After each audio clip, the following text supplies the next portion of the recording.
Two Gentlemen of Verona by AG Cronin. This is the first prose unit 1 of +2. So the title is Two Gentlemen of Verona by AG Cronin. Now I'll give you the summary. There is a narrator in the story. He is driving through the foothills of the Alps along with his companion.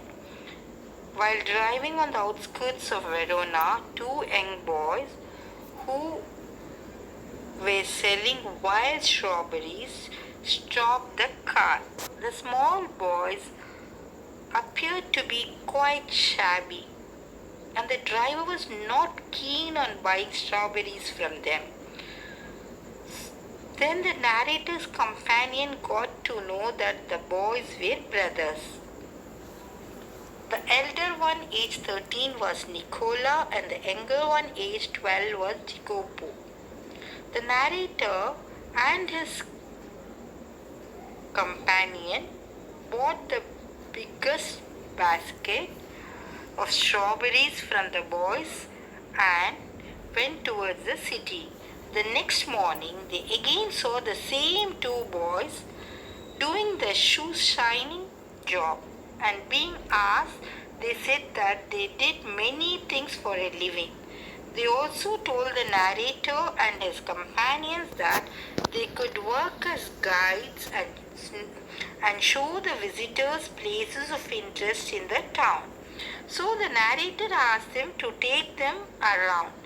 During the time of their stay in the town, the two young boys turned out to be very helpful to the visitors.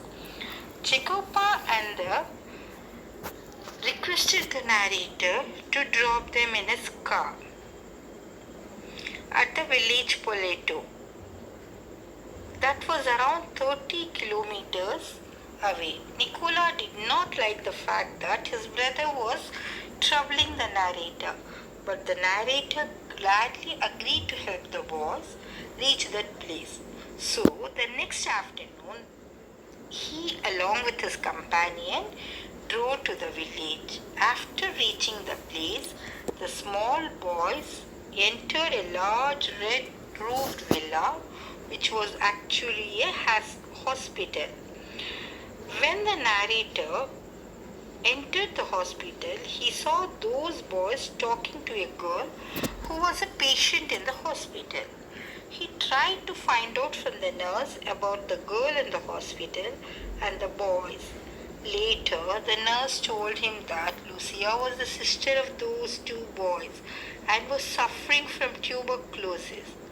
She also mentioned that a bomb destroyed her home during the war, and even the father, a widower, was killed during the early part of the war. When he died, his 3 children were left to starve. She told the narrator that the boys became a part of the resistance movement. Once the war was over, Lucia got afflicted with tuberculosis and the boys had to admit her to the hospital. So they had been trying their best to make the payments regularly to the hospital. The narrator waited outside the room. He did not say anything to the boys on their way back, in order to give the impression that he did not know about their secret. So there ends the story.